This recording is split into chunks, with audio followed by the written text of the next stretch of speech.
అందరి దగ్గర నాయకులు అందరూ కార్యకర్తలు ధైర్యం చెప్పడం, కార్యకర్తలు నిరుత్సాహపడద్దు. మళ్ళీసారి మనమే వస్తున్నాం. సెకండ్ పాచికలు మామూలే, ముందుటియే కదా, అంతే. అవే మరి ఏంటి అంటే మీకు ఏమైనా 1-to-1 ఏమైనా మాట్లాడారా? 1-to-1 ఏం లేదు, జనరల్గా మాట్లాడారు. జనరల్గా కార్యకర్తలు ఎవరైనా నష్టపోయిన వాళ్ళు ఉంటే వాళ్ళ దగ్గరికి మీరు వెళ్ళండి, వాళ్ళని ఓదార్చండి, విడిచిపెట్టద్దు. ఏంటి 5 ఏళ్ల పాటు?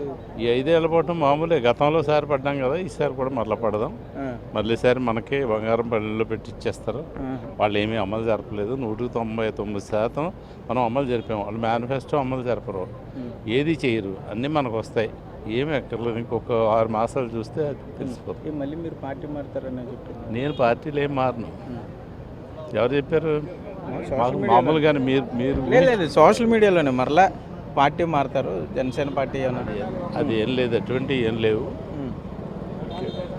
జగన్ గారు చెప్పడం మనం మోసపోయాం. ప్రజలకైతే సేవ చేసాం, ఎంతవరకు చేయాలో అంతవరకు చేసాం.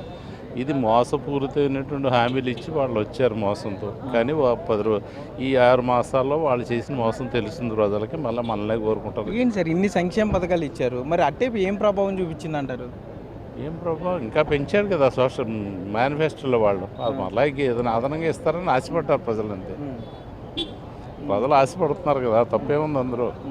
ఏంటి మీరు కూడా ఈవీఎంలు ఎక్స్సీఎం గారు జగన్ గారు చెప్పినట్టు ఈవీఎం స్టాండ్ మీద ఉన్నారు, లేకపోతే ఏమనుకున్నారు ఓటమి?